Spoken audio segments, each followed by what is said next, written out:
What's going on, everyone? Welcome back to the channel. It's your boy, Dead on Dave, and I had the wrong intro up because I am terrible at everything I do, but it's okay. Welcome back to the channel. It is time, that time of the week, that magical time where we get into NFL football. Still do not have a working title for the show. Jim, my co-host here, is great at making titles, so I definitely should have asked his idea on that, but I did not. So yes, it is time. I am all messed up. I screwed up so bad at the beginning of the show. It's not even funny. I didn't have my speakers set right. Now I'm completely thrown off. But yes, it's too goddamn early, Dave. I know. I'm telling you. Well, not for me. It's 3 o'clock in the afternoon for me. But it is time for your NFL kickoff show, whatever you want to call it. Just a couple of dudes just talking some NFL. We'll take your calls. We're going to get into all of the games. We're going to do predictions. We're going to have all kinds of fun.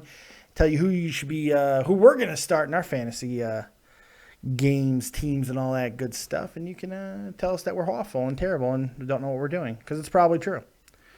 Yeah, we could just do Nerd and the Jerk special edition. Yeah, right. Basically, you don't need a name. Nerd and the Jerk. I don't know. What were the Ernest movies? Like Ernest Goes to Jail, Goes to Camp, Slam Dunk Ernest, yeah, all that. No, Jim and Dave's Excellent Adventure. Who needs a name? I like to call everything but Fumble the Musical. We got to brand it though. It's what the world is about now, branding. Yes. How will people find us in YouTube if we don't have a proper name? You know, jeez. Gotta think big, think globally. No. We're going to probably perform in front of 7 people, and we're going to have a good time. So I know you've had a good week, man. It's your birthday weekend. Happy birthday to you. Thanks. And you got a little early birthday present with the Patriots getting a victory over Pittsburgh Steelers. I enjoyed that. I was playing against somebody that had Tom Brady, so yay. It was go ahead. The QB scoring in your league is so slanted for QBs. It's crazy. Oh, is it? Yeah, you have like 6 points per touchdown, which is okay. A lot of them are 4, but six is okay. But then the bonuses, there's if they pass for over 350 yards, there's a 5-point extra bonus. I gave it 5. I thought I gave 1 point. No, it's 5. If you look at it, that's not good. My bad. Well, no. Hey, I'm terrible. What do you want? I'm terrible at what I do. That's okay. It sounds like you have some connection issue on your end, but it's not a big deal yet. So, but that's all right. Just wanted to make you aware of it. You're buzzing when you talk. Sorry, is this better? Nope. Is that worse? Yep, it's actually worse. It's okay. We're ironing out some of the issues. But if you want to talk about your team, you can call in on Skype. David Vancura, DavidVancura. Call in, get your voice heard, and we'll talk about your team, make fun of you, and get you on. But let's start with the Patriots game. Yeah, let's have Pittsburgh boy call in and you give us his wow, Patriots are cheaters. Well, the Patriots did win rather convincingly. I thought the score was a hell of a lot further away than 28-14 or whatever it was. It was not that close. Pittsburgh. Yeah, it's 28-21, but was it 21? See, I didn't even. Yeah, well, Antonio Brown scored in the last 10 seconds from Big Ben. So it was close at the end, but that was garbage time. But that helped me because I had Brown in another league, so I wasn't too upset. You are almost fully garbled. Go ahead and I'm going to hang up on you. Call me back, and hopefully that'll reset the connection. All right. Yeah.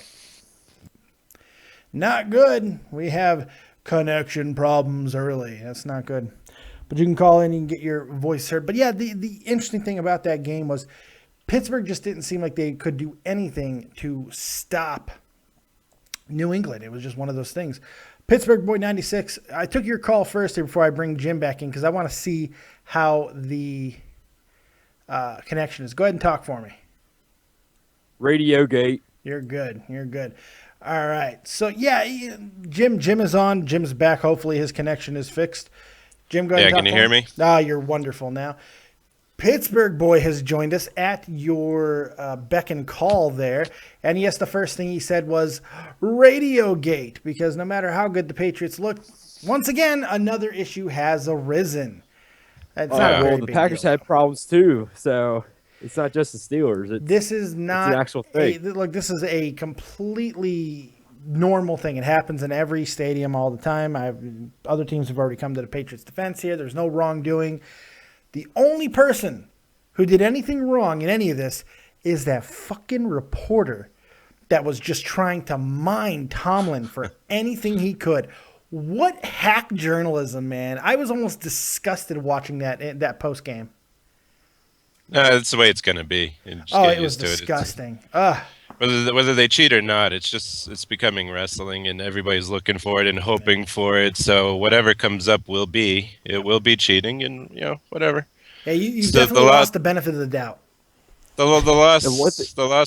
Well, Steelers definitely lost the game, and and all of a sudden, Big Ben thinks that shifting is on the defensive side is cheating. So every little thing they do is going to be cheating, apparently. The NFL can come out all they want and say that the Patriots aren't responsible for it, but whatever. A loss is a loss, I guess. Yep. One thing I don't understand is like the deal with our field goal kicker. If he would have made those missed field goals, we would have won the game. No, wait a second. Can't you say that the game situations change? Game situations change, yes. You could say that about any game rudimentally, but that's a non-true statement. I do not believe that is a true statement. It seemed like New England. Let's check supersonic fans in the end zone to make that happen. So they also made it just rain on the Pittsburgh side. So that's a cheating goal. What it really looked like to me was New England took the foot off the gas at the end of the game there. I feel like with that defense that Pittsburgh had out on the field on Thursday night, they're going to get 40 put on them by a good offense, and New England was certainly good enough to do it. It looked like they could have put 40, 45 on them. They just didn't. So it's just one of those things. I'd be very worried, Pittsburgh boy, as a Steelers fan. I'd be very worried right now.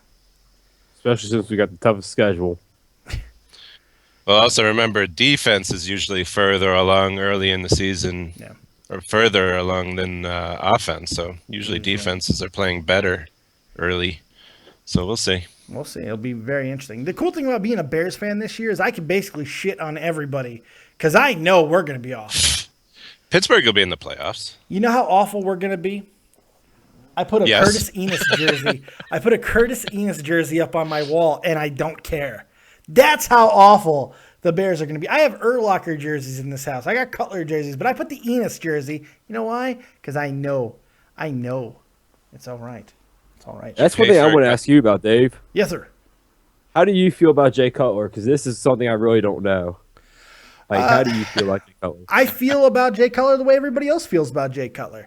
It's frustrating because we know he has elite talent, but he's got a 5-cent head. It's just like he makes the same mistakes over and over. He's not an elite quarterback. I don't even know at this stage if he can be considered in the upper echelon at all. And it doesn't look like he'll ever get that way. It's unfortunate. He's not as bad as the head case as Jeff George, but he's certainly up there. But we paid for him, and now we have to live with it. Fair assessment? I suppose. I mean, who are you going to get that's better than Cutler, though? That's what I'm saying. When we paid him that contract, there was nobody else. It was like you're going to pay that money out to somebody who is around the same level as Cutler anyway. It looked like with Treston coming in, it looked like he was going to really flourish in that system. All the offensive weapons that were around him, it looked like the right move. You lock up this guy in his prime. He's about to break out. Well, only problem is the breakout didn't happen. So, but we live with it. Yeah, you pretty much got to get a top quarterback in the draft, or like mortgage your future and trade a bunch of draft picks to get a franchise QB or early draft pick. Even the ones early in the draft don't always work out. I mean, look at RG3. RG3, exactly. He's locked in as the Redskins' number 3 quarterback, though. So he's got that. Number 1 David overall. Carr's not bad yet. You don't know about David Carr. David Carr's like out of the league. You're thinking Derek Carr, his brother. Oh, David Carr, the number 1 overall draft pick of the Houston Texans. Yeah. Gone. Well, he got screwed because so early. Remember, he was getting constantly sacked. Yeah. which was partly his fault. And that line was so brutally was bad It that was really they bad. he just get destroyed like his first year in the league. Yeah, it was hilariously, comically bad. It was really not good. Yeah. Pittsburgh boy, you got anything else? Before I go, I just want to ask, like, what were the pros you saw out of the Steelers? Like besides the cons, like, what were the pros you saw, Ooh. like with the Steelers? Ben didn't look terrible. Ben didn't look terrible. He didn't look like he was completely. He looked like he was in about mid-season form. I don't think that he's got a lot to go to get to where he wants to be. Brown is always a damn positive. He's amazing. He is really amazing. He's amazing. What did you see, Jim? Well, you know what surprised me is both teams had offensive line issues going into the game, and I thought both teams' offensive lines did really well. The Pittsburgh was able to run it right down their damn throats. I was surprised the Patriots weren't stopping the run worth shit, and that concerns me because I expected they wouldn't stop the pass. They single covered Brown with Super Bowl hero Malcolm Butler, which I was really concerned with. And then Brown had a good day. Don't get me wrong; he had a great day, but I thought he would be even better. So single coverage with Malcolm Butler there surprised me that for a while there it held Brown somewhat in check. And Darius Hayward-Bay still in the league, everybody. I had no idea. Wow, isn't that surprising? Heath Miller looked really good. Heath Miller looked really, really good. Which is not a surprise, I don't think, to anybody. Yes, that connection's still there with Ben, so that looked good. I think this offense is, if not the top, one of the top offenses, and I think they're going to need that. They got to stay healthy, get Bryant and Bell back, and then you guys will be right in the playoffs because that's a good team. When Bell comes in, I don't think that's a good team. I really don't. I think the defensive woes are going to hinder them the entire year. I don't think Pittsburgh has a good team. They have the offense to overcome that, though. They do have a good offense, but it all does hinder on how fast Bell gets back and back 100%. That's how about as far as they go, because you're going to be able to hold Brown in the check at the very least to where he's not going to beat you on his own. And so I don't know. I don't know.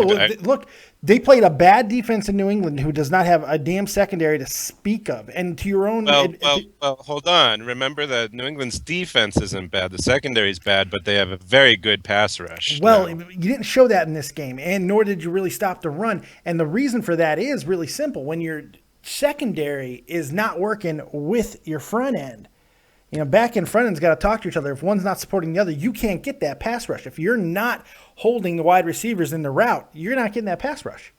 So I think that could be a problem. I think New England will fix it before. I think any passing success Ben had was more a function of the Steelers being a very good offense. That offense is. I don't put Ben as good as Brady, but that offense is pretty close, or if not similar to the 2007 Patriots. They're really good. Oof. Especially when they get Bryant. That's a really high praise. I don't know if it's that good. It's good. Really good. That's a very talented offense. I can't be convinced otherwise. I think I have a bet they'll probably be the top. They're an 8-8 team. They're an 8-8 team. Mark my words. 8-8. 8-8. That's what I see. See it. Yeah. That's what I see. We'll see. You got anything else, Pittsburgh boy? That's all I got, man. Yeah, I appreciate the call, man. First argument of the day, too. Let's take another call. You could go far with a real good offense. You can, but I mean, if you have a defense that's completely inept, and it looked like at times that Pittsburgh defense was, so if they can, I agree. It could be really rough. And remember, this was week one. This was week one when they start playing offenses that really click.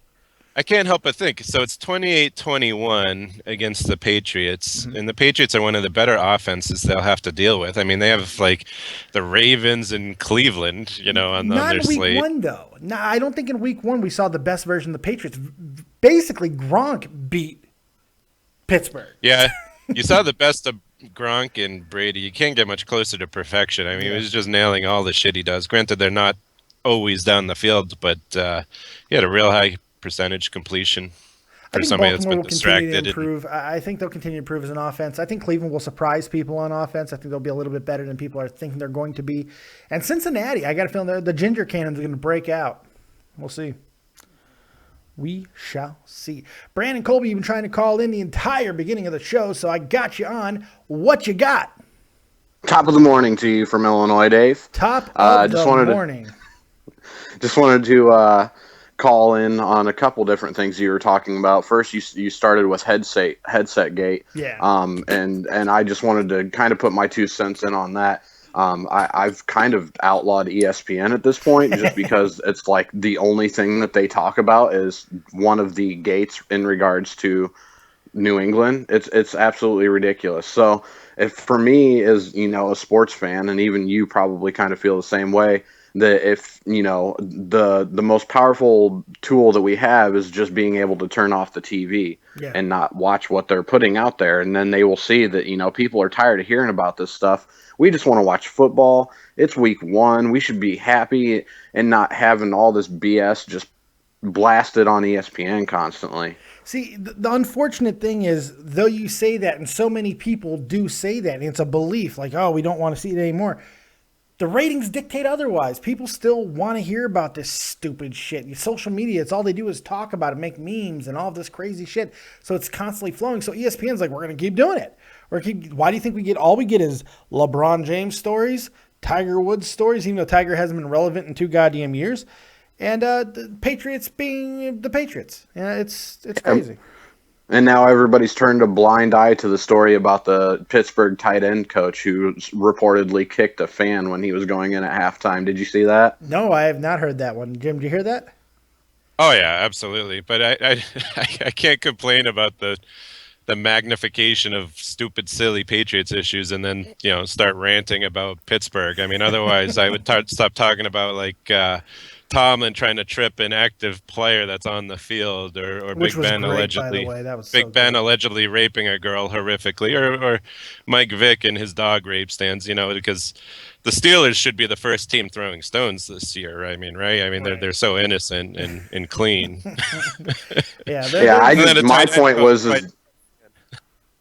I'm sorry. I was just going to say my point was that I kind of felt like the equivalent of the impact of the story was the same. So why are you reporting one thing over another? well, one could potentially, even though it turned out not to, have an effect on the game. The other is just a guy kicking a dude. Really, it's not the same thing. But I get where you're coming from. Well, I if think you have the top story. if you have a leader of a team in the NFL, a coach of a team in the NFL that's kicking a fan, it goes to the integrity of the game. You got to protect the shield, David. Well, that's Goodell. That's Goodell's job. Sure. That is the definition of what a commissioner is supposed to do. Protect the integrity of the game. Unfortunately, Goodell has no integrity. So it's kind of hard to protect the integrity of a game when you yourself have none. So it's a difficult thing. But what I'm saying is, for what Brandon was saying, was that they're the same story in the context of a game. Of that specific game. They're not. They're the same context of as far as the football realm, but not as far as the individual game. Had no effect on the game, that guy kicking somebody. Yeah, I think the biggest story from that game should have been how bad the Steelers' defense really was, because I have a couple of friends who are, pretty big Steeler fans and follow them through preseason all the way, and they didn't really think that the defense was going to be as terrible as it was, so that was kind of surprising to me. It's unfortunate for Pittsburgh to get the Patriots as the measuring stick for how their defense is coming together, though. The Patriots' defense in Gillette can give you fits. I mean, offense, excuse me. The way they move Gronk around, and Edelman just catches anything thrown his way, out of the slot.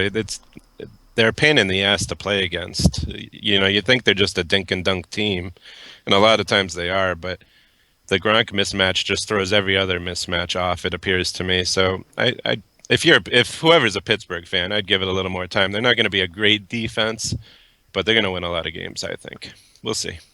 Yeah, it's going to be interesting, to say the least. I had a point and then I lost it completely. Fuck. Oh, no. Yep. I'm sorry. No, I don't know. No, it's not anybody's fault. If you'd like, I can run with the Cam Chancellor thing real quick. I did have one thing I wanted to say about him as well. Oh, yeah, go ahead. Cam Chancellor and the talks with the Seattle Seahawks are officially done at this point, according to the owner. But, yeah, what you got?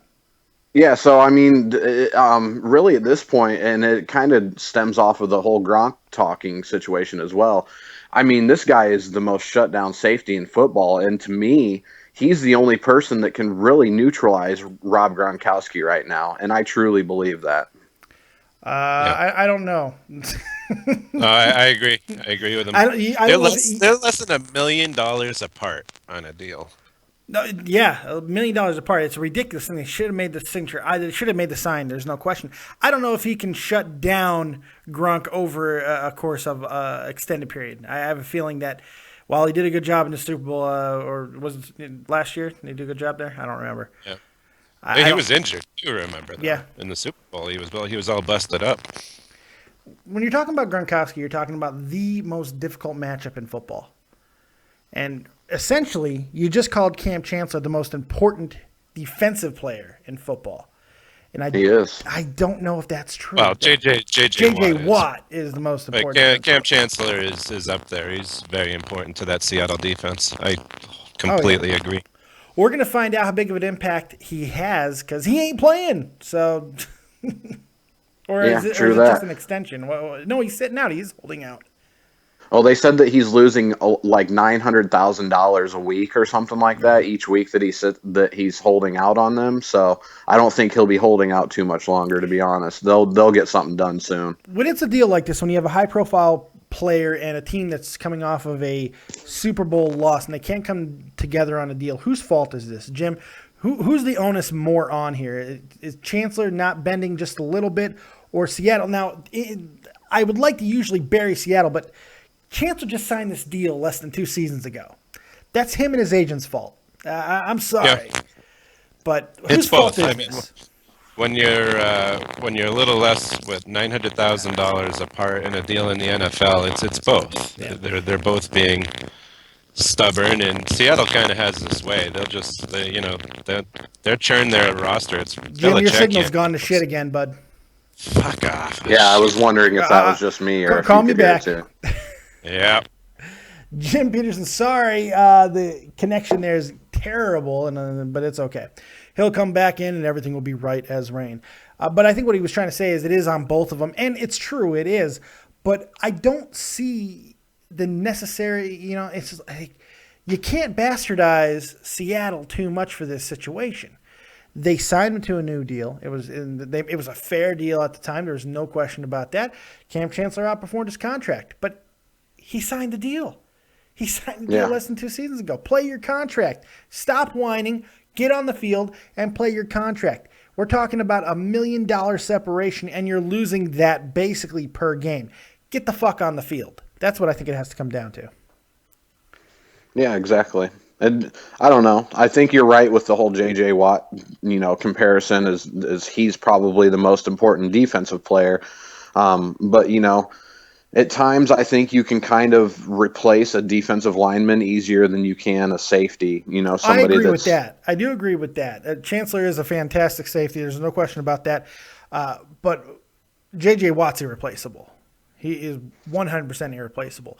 I have a feeling that Seattle defense is, because they've done it before, they've moved other people into spots and they've been able to really keep that defense consistent for the last 4 or 5 years. That's a large sample size.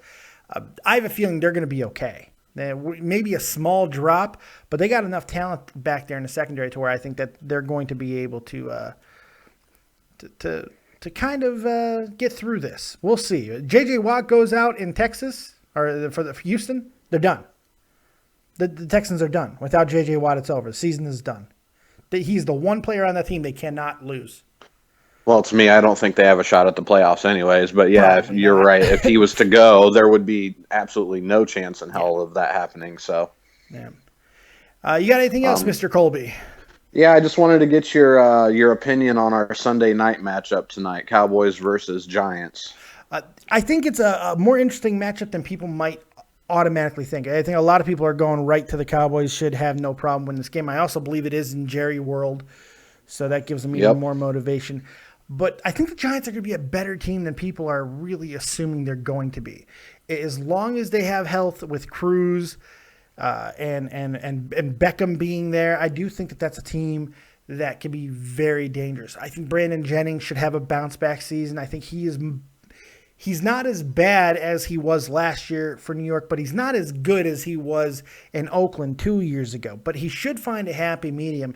And if he's able to do that with the other running back depth they have on that team, and I'm expecting a pretty relaxed Eli Manning after signing that big contract extension. Yeah. I'm thinking that they're going to be a fairly decent team. I could really see some good things happening out in New York, and they could win this game.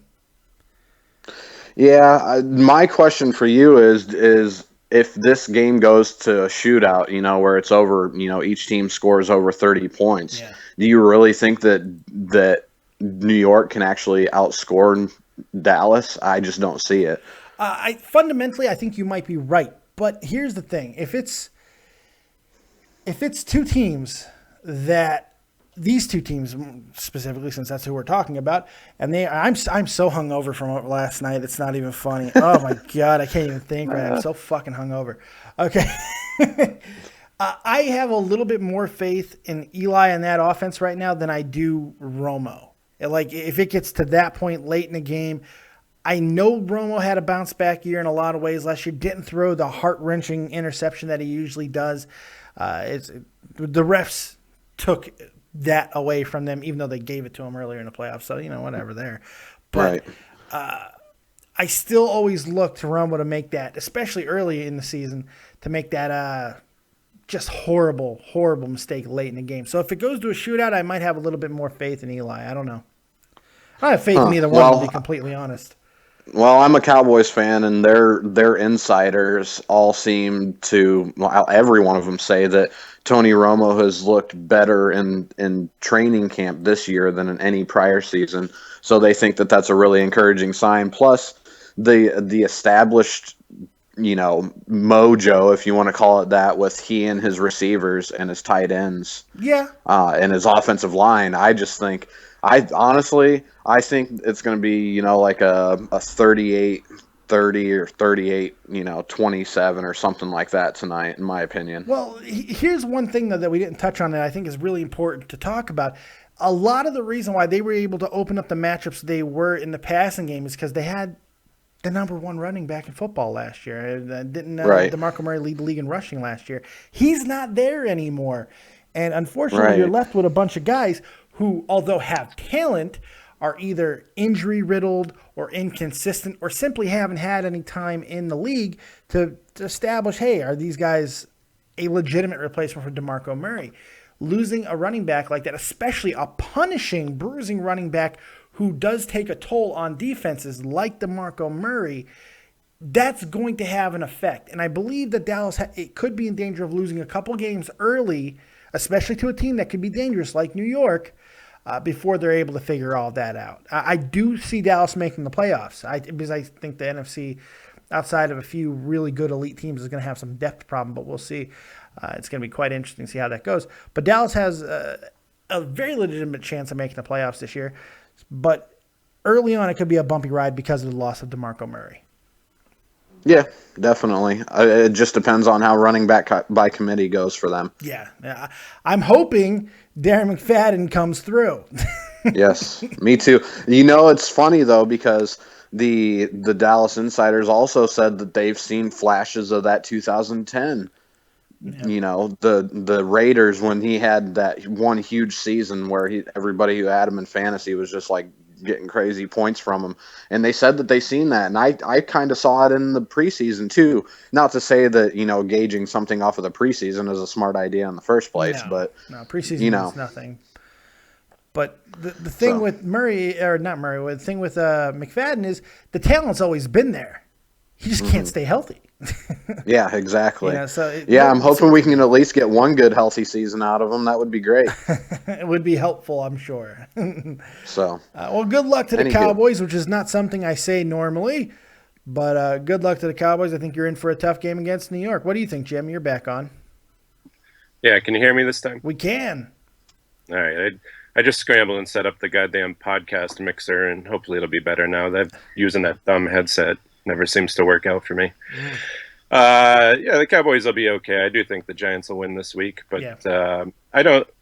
The running back situation is decent. I like Michael too, and I know he's third or fourth string now, but over the course of the year he might he might come out as a viable option for a bell cow back. We'll see. But we'll see. I mean, that's a great, historically great offensive line. So Yeah, it is. a lot of running backs could look good there, I think. So they'll be good. And we'll see. It's going to be, can they overcome the loss of DeMarco Murray? That's the question for the Cowboys. Early on, I think later in the season they're going to overcome that.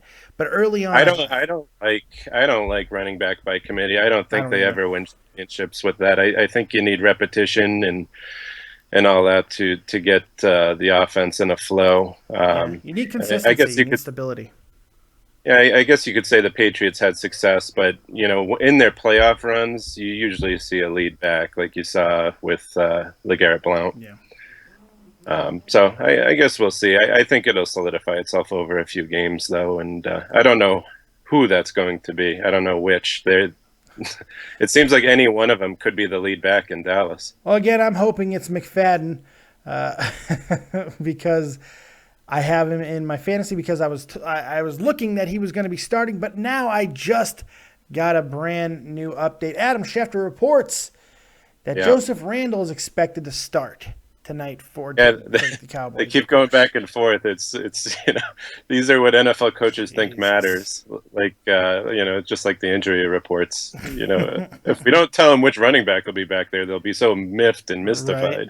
Yeah, it matters to us fantasy douchebags. We care. I need to know. Jesus.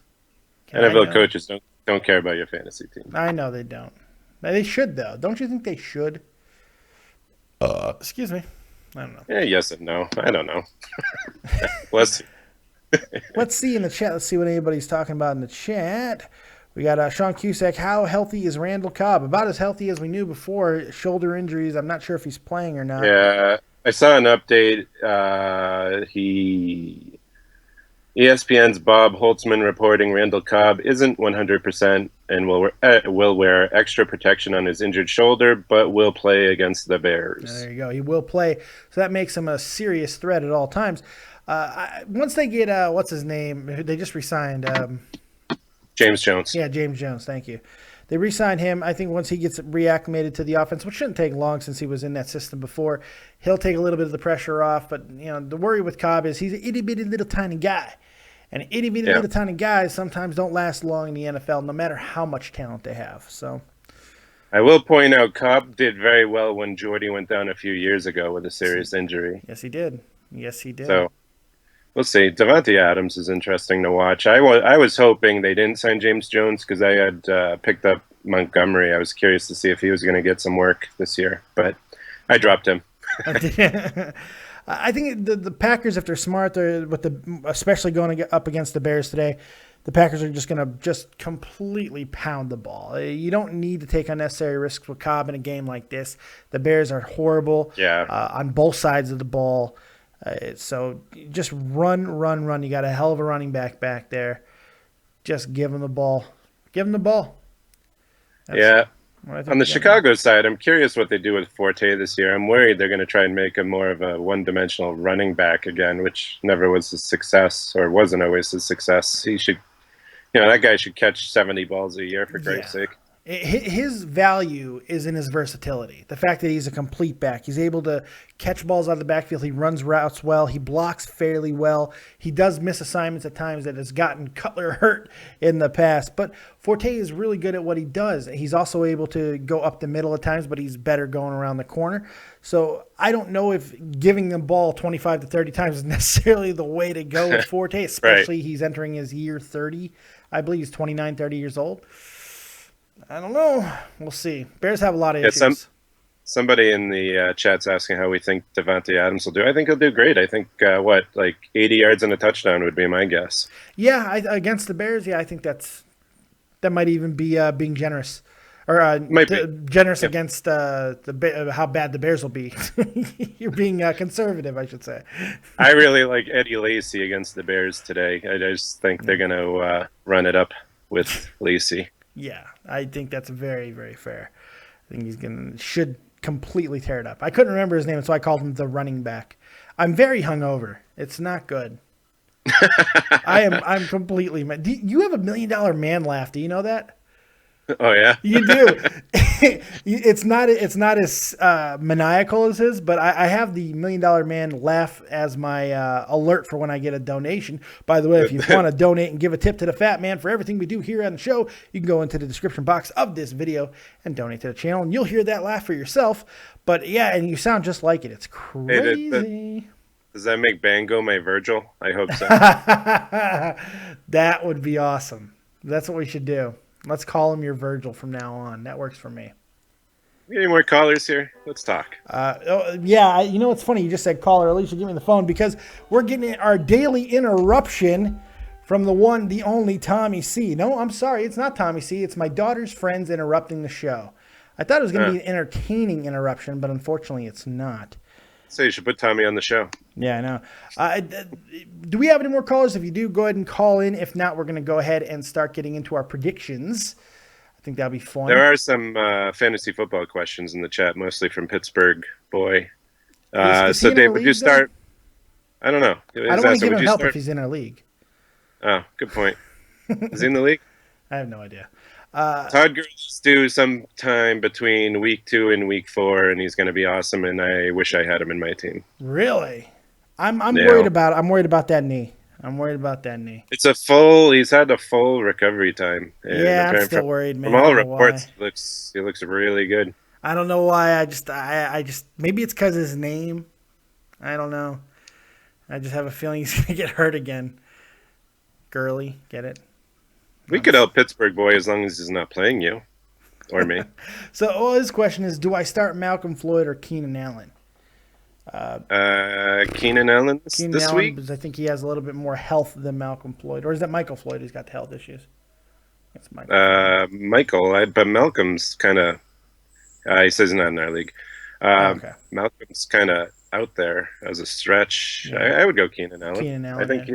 I think he'll have a good season. Should. Well, let's run through the schedule for today and talk about who we think's going to win. Pittsburgh and New England. Who you got? Pittsburgh. Oh shit. Good pick. New England. I had New England. Yeah, once again, New England beat Pittsburgh 28-21 on Thursday. Oh, you know what I wanted to talk about before we get into the things? How much of you watched the game, right? You had the announcers on. You watched the whole thing? I watched the NBC stream, so I had the NBC announcers. I had Collinsworth, who I want to punch in the face if I ever see him. And Michaels, right? Yeah, I think so. Yeah. Yep. First, they were awful. Like, awful. Second, Well, did you notice Collinsworth always- they seemed like they hated each other towards the end of the game? They probably do. It was crazy. I'm watching the game, and they're almost like taking shots at each other, and friggin' Michaels was being a dickhead, which he is a dick, but he was being a real asshole to Chris Collinsworth, which I have no problem because I can't stand Collinsworth is the biggest blowhard douche in the game, I think, and He's they're awful. probably they were ridiculous with the cheating and spying and all that, but we knew they were going to be, so I can't really fault them too much. It's probably their lords and overmasters making them talk about it for ratings. But I imagine Michael deems himself as somebody with journalistic integrity, and he's probably tired of that shit. So they probably got tired of each other by the end of the game. I wouldn't be surprised. It was noticeable. All right, let's start with an easy one here. Chicago at home against Green Bay. Who you got? Green Bay, dude. Yeah, Green Bay by a lot. 35-7, and I might be being very generous to the Bears with the 7. It's going to be ugly. Bears fan, I know. Look, I'm wearing the helmet. I got the jersey on the wall. I'm still going to always love my Bears, but we're talking about a team that is trying to fix everything right now and doing it with a new head coach. Now, one with a really good pedigree in John Fox, and I'm very happy that we have John Fox. He's a great coach, but God, that defense is going to be bad. Really bad. So, yeah, Chicago's going to lose this game. I'm hoping that they don't, but they are. Alshon Jeffrey's still on track to play. So is Eddie Royal. So that's a good thing, but I don't know. Yep. I have no confidence in this offense. None. There's going to be a lot of passing, a lot of garbage time fantasy points still, I think, in this matchup. I like it for fantasy across the board. Everybody Really? play all your players. receivers. Yep. Play Play Eddie Royal, man. You don't want to week one, but Eddie, if you look even without Cutler, Eddie Royal's history of week one and early week games is ridiculous. His touchdowns are crazy. Are you playing him in the 9 leagues that you own him? I only have 3 leagues, including yours. But you own You're him in thinking all of of them, Mango. though. But I own him in 2, and yes, I believe I'm playing him. No, one of them I'm not. The one we're in together, the PPR one. Yeah. I don't think I have him in my lineup because my team's too good. He didn't crack the lineup. Yeah, Nope, I'm sorry. He's in my lineup. I like that.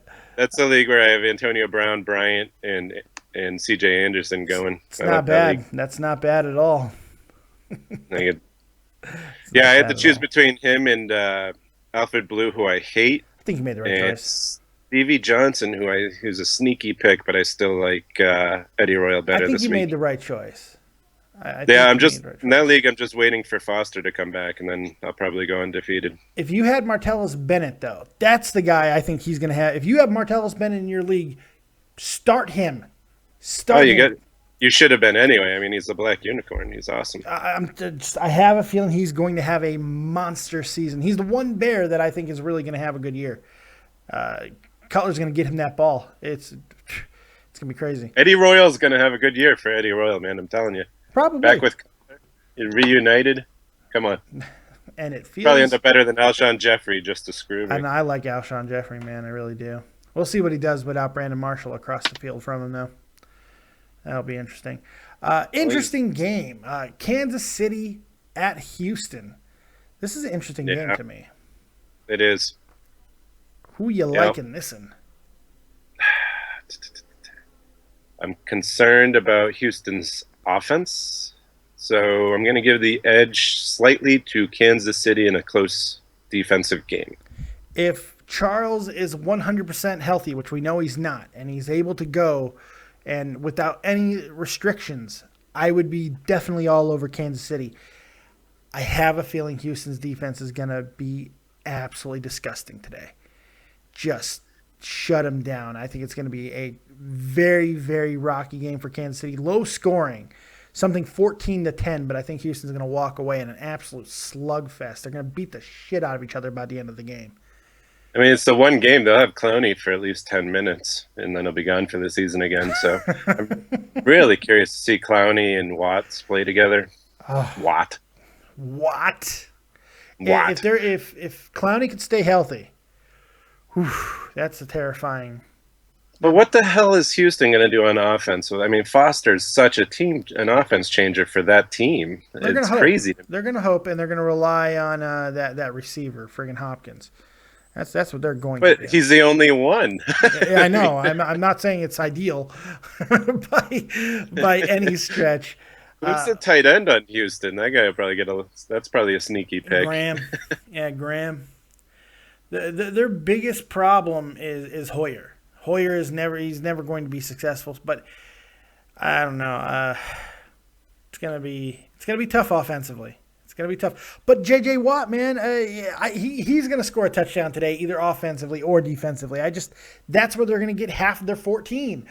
So it's true. I don't. It's gonna be it's gonna be a game that could be the most entertaining game if you like just low scoring beat 'em up football. That could be a lot of fun. Yep. Cleveland, the most disturbingly terrible run team in all of sports, the Cleveland Browns at the New York Jets. What you think about this one? I think Cleveland's going to get smoked. Yeah. I don't think it's going to be close. Another guy to be starting today is Mr. Chris Ivory. Yep. Start his ass because he is going to get the ball about 700 times today. They are going to run this ball or run it again, and then they're going to pick it up and run it some more. I look for red zone touchdowns by both Marshall and Decker, though. I think the Jets are going to. Yeah, I don't. I'm worried about Marshall. I don't think there's a lot of games, but his history against Hayden is a bit concerning. So I like Decker a lot in this one. I always like Marshall's size. Fitzpatrick seems to be able to throw the ball 10 to 15 yards fairly well. Other than that, it gets a little dicey at times. But I don't think the Jets get enough credit for having upgraded their offense due to the punch in the face to Geno. Geno sucked. I don't understand why he was even the starter. Because Rex Ryan didn't know what he was doing. I know Ryan's this gone. year. He's Yeah, well, he still should the never been starter. with the team. But yeah, I know that Rex Ryan's gone. But I don't know. I think that's management just sticking with a guy. Yeah, I agree with you on Ivory. I think Ivory's a sneaky great fantasy play also. Yeah, Cleveland's in trouble. Cleveland's in trouble. They're going to get blowed the hell out. I wish I had the points, the spread in front of me, but I don't. Also, to let everybody know that Taste the Dwayne Bowe is actually out this week. Dwayne Bowe not playing. If he was on your team, you were in trouble anyway, but he's not playing. If he was starting on your team, you were definitely in trouble anyway. You have life decisions that you need to be reassessing. Yeah, he's not playing, and really no one else from that team really is either. That's who's quarterback in that team? Which team? The Cleveland. Oh, I don't know. I have Carey? no clue. I don't know. Oh, Josh McCown. Oh my God. Yeah, McCown. Oh McCown, my but God. we all know McCown needs good receivers to make him look good. He needs a perfect system for him, or he can't look good. Not good for him. That's gonna be bad. Indianapolis at Buffalo. This is an intriguing game because you want to automatically assume Colts are winning this game, but Nope. Buffalo might be sneaky here. My pick is the Bills. You're taking the Bills. I'm taking the Bills. This Bills defense is the type that would give Andrew Luck fits. It's like Cleveland last year gave him fits for no reason. It's this type of defense is a problem. Well, it's an aggressive defense up the middle, and that does give Luck problems when you get right in his face. Yeah. And Rex Ryan has this aura where he inspires his team players for most of the year, and then it just kind of fizzles when they're not really going anywhere still. So I see the Bills starting strong, including against the Patriots in the early season. So I think that the upset comes already this week with the Bills over the line. It's possible. If they had some semblance of a quarterback, this Taylor kid, I know nothing about. Nothing about this guy. So see what happens here is that he scrambles for 70 yards today and opens up a shitload of lanes for the injured McCoy to do great. I still see them running enough and scoring probably enough to do well here. This is going to be one of those things because they got so much talent speed-wise with Harvin and Watkins. We're going to see reverses. We're going to see a lot of things happening at the line of scrimmage. There's going to be a lot of movement before pre-snap stuff. It's going to be interesting to see Watkins or Harvin. One of them will get a rushing touchdown today. I have a feeling. This is such a Jetsian. Even the offense is so Jetsian. It's like this guy really puts a stamp on a team. Including not having a quarterback. This guy could ever have a dominant offense. He'd be scary. Would you start Castle in this situation? I think I would start Castle. Castle's not playing. It's Tyrod Taylor. I know he's not, but wouldn't you start him? Why would I start Castle then? Over Taylor? What, is Castle hurt? Tyrod Taylor's the starting quarterback. I understand that, but I'm saying if you were the coach, would you be starting Taylor over Castle?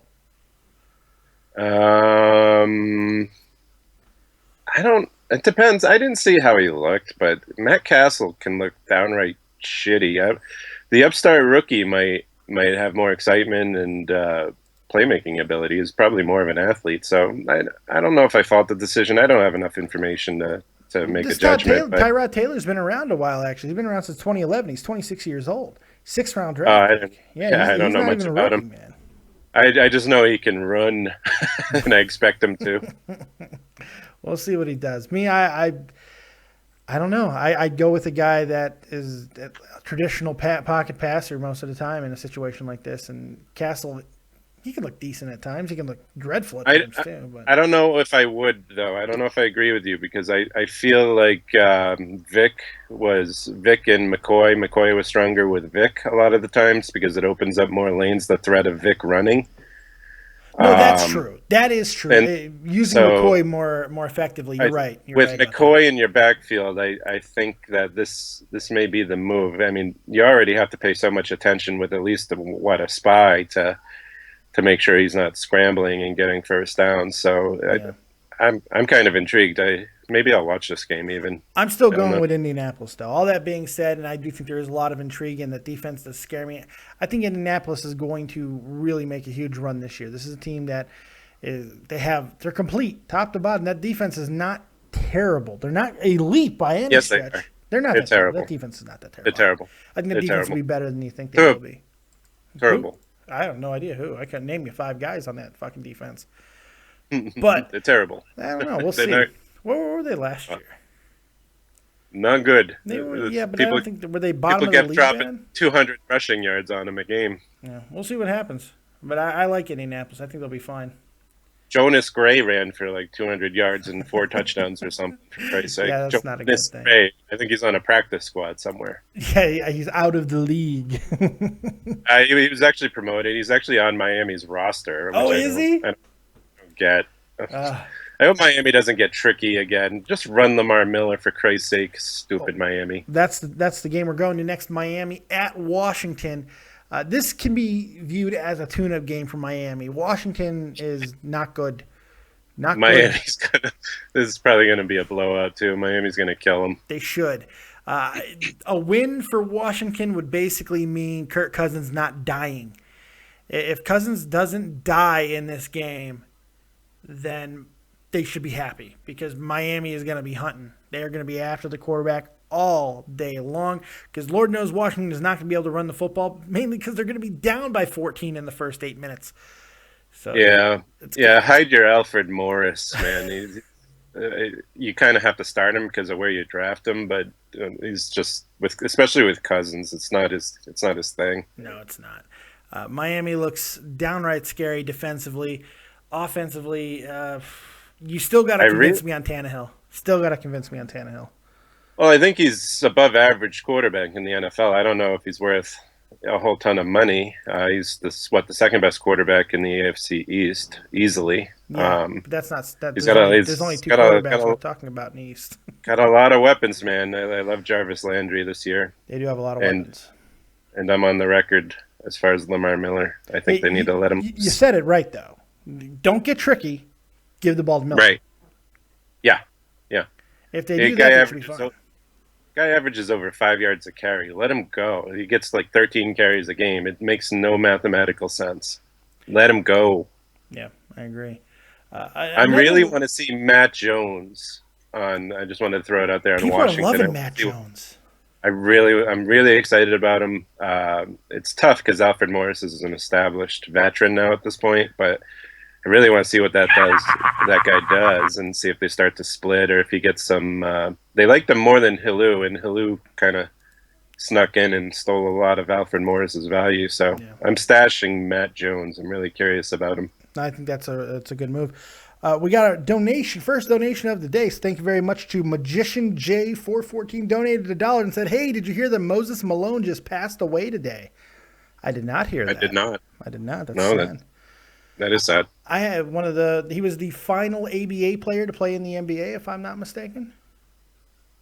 Yeah, I don't know. I don't have as much history in NBA as NFL. He's legendary. I like Moses Malone. One of my favorite. I liked them. I sold off all my basketball cards this one year, and I kept a Moses Malone card just because. It was like sealed up, and I don't know. I've always loved Moses Malone. It's weird. That's sad. Sorry, Yeah. Moses Malone. I have nothing funny to say. Nothing funny. So I'm just going to segue smoothly to our next game here, which shouldn't take a lot of talking. Well, I don't know. Now that I think about it, Carolina at Jacksonville. A lot of people are expecting Jacksonville to improve mightily this season, but early in the year might be a little much to ask. On the other side of it, Carolina doesn't inspire confidence for me. I don't like that team. I don't like Cam Newton. I don't like their weird running back situation. I've never liked their head coach there. Yeah, I love the when he was a Bear. He was great as a defensive coach, Riverboat Ron. But I don't know. I'm just not a fan of Carolina. But they should be able to get by Jacksonville, right? No, is Jacksonville at home? Jacksonville's at home, but Yeah, put your money on Jacksonville. You're going with this is no shit here. You're thinking Jacksonville's shit. really going to win this game. I am. Hoo, hoo, hoo, Yep. hoo. Hoo, hoo, hoo. Yep.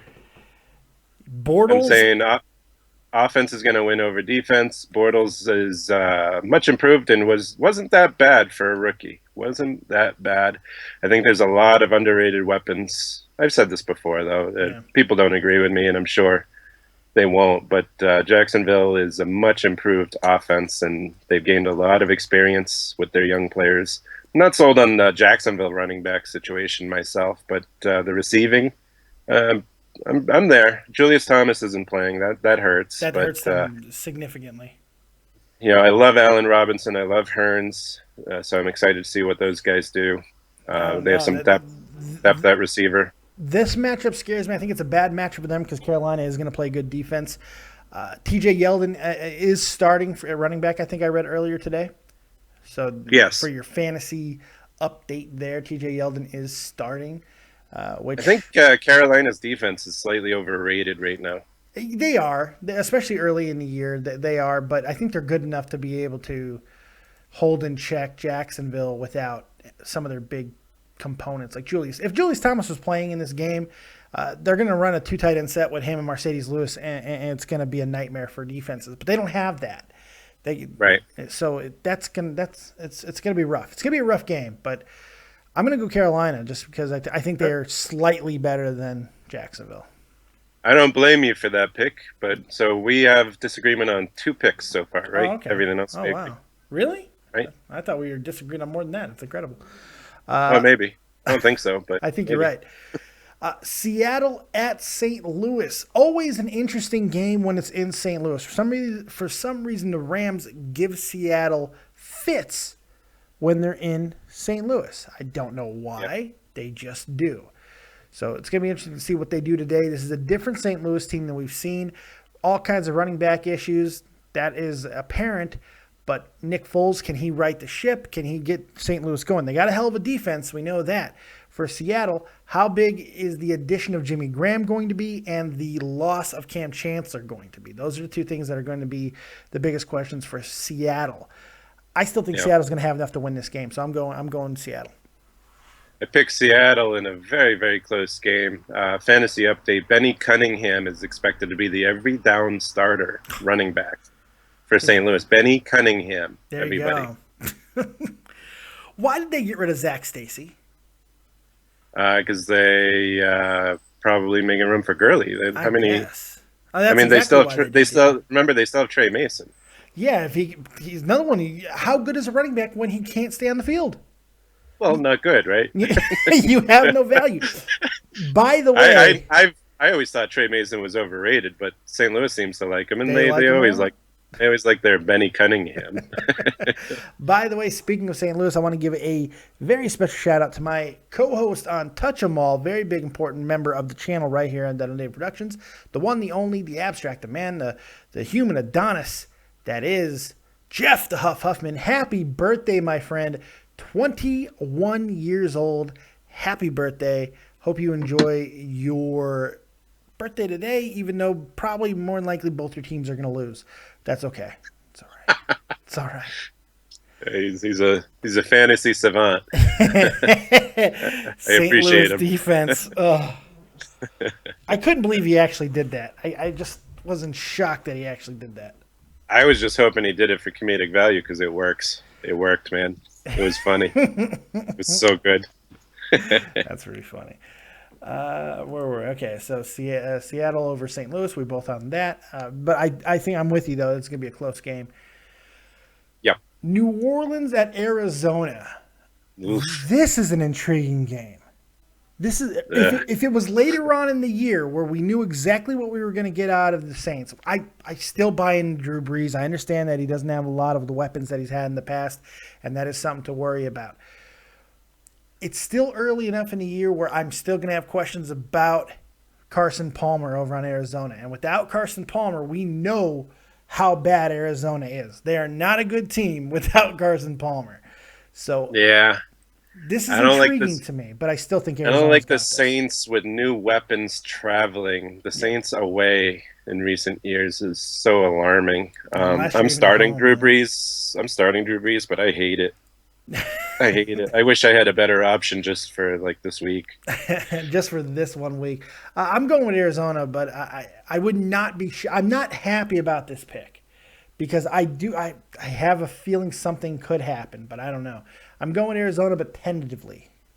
I'm going Arizona. I don't like to rule out Breeze, and he slings it around and can play with anybody. Yeah, So I don't know. Colston's still there. They've been together 15 years or something, for Christ's sake. Brandon Cooks, there's still weapons. The tight ends aren't so bad even without Jimmy Graham. We saw when Jimmy Graham went down that Hill had 6 touchdowns or something crazy. So they're talking up Ben Watson, a former Patriot. I'm curious to see what he does at tight end, but I don't know that he has much left in the tank. no, he's been cut by virtually every team in football.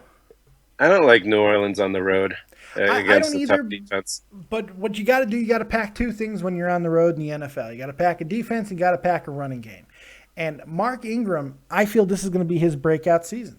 I really like Mark Ingram. He's shown flashes over the last couple of years of sheer brilliance. If they give him the ball consistently, and because of the question marks in the passing game, they might have to, this could be very interesting. I mean, Ingram could have a huge year. Yeah, I agree. I like Ingram a lot, but I'm still taking Arizona. So am I. We're both on Arizona. Another interesting game. Detroit at San Diego. You go off last year. This may not be that close of a matchup here. You're going to think Detroit should have the advantage, even though San Diego played fairly well at times. The question here is, how much is Detroit going to be hindered by the loss of Ndamukong Suh, Donkey Kong Suh? And will San Diego be able to continue to put up pretty damn good offensive numbers against we don't know what type of a defense. So for me, right. I'm almost at a push here. I don't know where to go. I don't either. My hatred of all NFC North teams other than the Bears want me to pick against Detroit. So yeah. I like Detroit's offense a lot still. I kind of see this might be a shootout. I'm not sure how Detroit's secondary is still. I'm not positive on that one. Yeah. But Rivers usually seems to get the job done. Although aren't they notoriously slow starters? They're slow starters. Chargers. But so is Detroit. And the thing about Detroit, and as much as I like their offense, or at least the potential of it, Stafford makes dumbass mistakes that a guy with his talent should not make. And he forces balls in. I guess you're going to do that when you have Calvin Johnson. I get that. But, God, he makes some dumbass mistakes. And it's just like, if I was an actual fan of that team, I'd be disgusted. But since I hate them, I cheer. Yay! Yeah. It's kind of crazy. A dude with a cannon arm has Calvin Johnson and Golden Tate healthy. Yeah. I don't know how that can't succeed, but maybe it won't. We'll see. We'll see. I'm going to actually go with San Diego. I'm going to go San Diego at home here, mainly because of the defensive questions for Detroit. But it's slim. I could easily. I like San Diego, but just to be contrary, I'll go ahead and take Detroit. Nice. On the flyer. I like that. Tennessee at Tampa. Oof. This is. How do you pick this? I'm going to pick the way I always pick when it comes to Tampa Bay nowadays. I'm picking against Tampa Bay.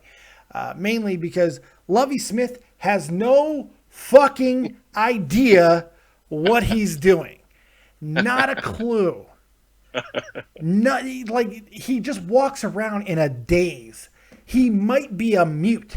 I'm not sure. He has no clue what this man is doing as a head coach. Great defensive mind. But maybe not. He needed a filter by the name of Tony Dungy to help. Yeah, Lovie Smith. No, can't stand Lovie Smith. And his Lovie buddies. I don't like Tennessee, but I am just in loathe with Tampa Bay. So I am taking Tennessee here. Mariota's the real deal.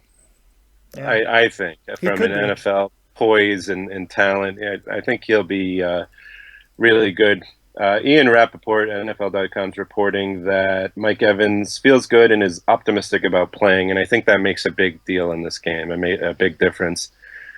So we got rookie quarterbacks, so it could go either way with mistakes, and the game could change on mistakes. I think this is a hard one to pick. The comeback player of the year is probably going to be Doug Martin, so maybe he's the... You still got hope on Doug Martin, huh? A lot of people do. I didn't believe it at first, and then I followed it a bit during draft season to see if I wanted to do it. I didn't get the chance, but a lot of people think it's the real deal, so we'll see. Tennessee has running back issues, in my opinion. Yeah, Sankey's he's not a starter in this league. At least I Yeah, don't think Terrence he is. West and Sankey ever since Cobb went down. So On paper, when you look at Tampa Bay's offense, it looks like this is a team with all the height they have in Jackson and Evans. This should be a team that should be able to really put up some points. But because of their ineptitude in the coaching staff, they don't know what the hell they're fucking doing. It's hard to have any confidence.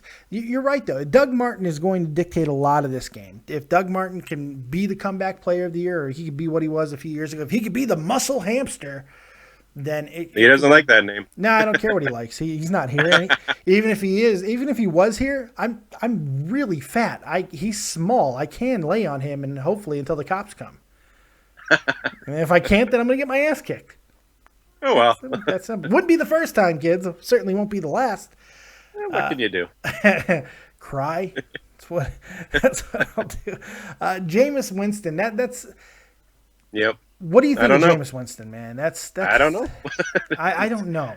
Is his head there? You know, a talented kid, right? But in college, he's certainly. NFL's a lot of pressure on Sunday, man. It is. I don't know.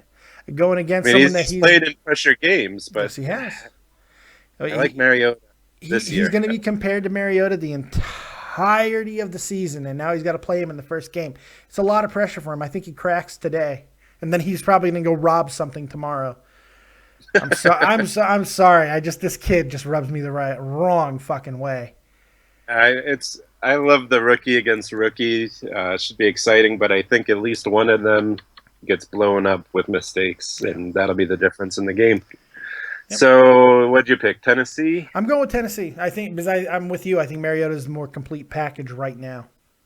All right, I'll go contrary. I'll take Tampa. Nice. I think I'm winning. You probably are. Cincinnati at Oakland. Is there a lot to talk about here? Oakland is inept. They from management all the way down. I know you kind of like Oakland. Oakland's a team on the rise, both on offense and defense. I don't know that they'll be there early in the season, but we'll see. I like Latavius Murray, man. He's exciting. Hopefully, he stays healthy. He's a big fantasy. dude. He's a big dude that plays the contact, so that always makes me nervous. But we'll see. It's going to be an interesting one.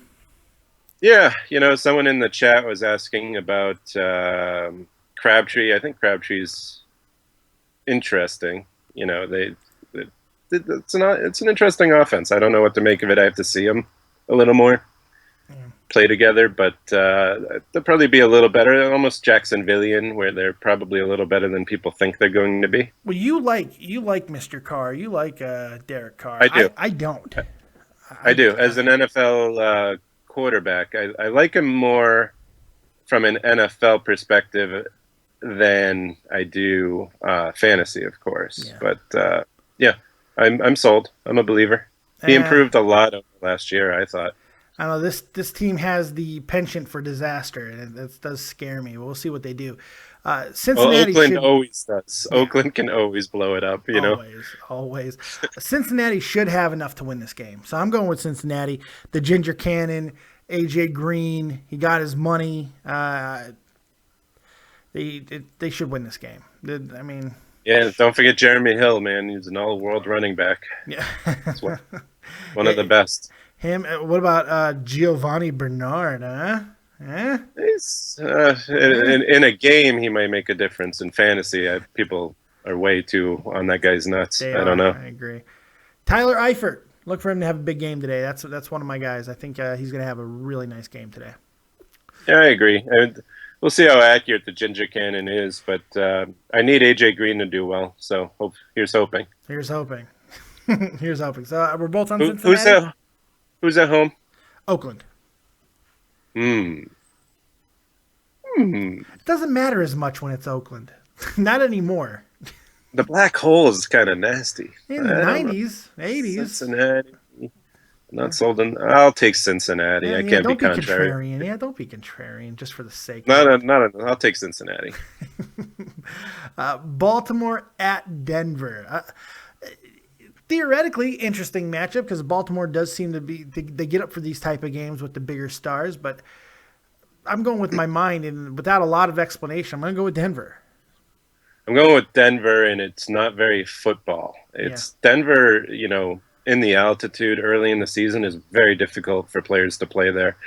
Yeah. You've seen it in the past where players, they'll get up to big leads and just get gassed. Remember the year, 2 years ago, where Peyton Manning, the first game of the season, I think against Baltimore, they were behind big early, and that's a game Manning threw 7 touchdowns just because they're used to practicing. The receivers got gassed, and Baltimore doesn't have any receivers anymore. They don't. They have a 75-year-old Steve Smith Sr. Yeah. They got Perryman. He's hurt. Yeah. He's that's out. right. He is hurt. At least 4 weeks, maybe longer. Joe Flacco, man, he doesn't become anything until late December, and then in the playoffs, then he becomes a god. But Flacco in the regular season, meh.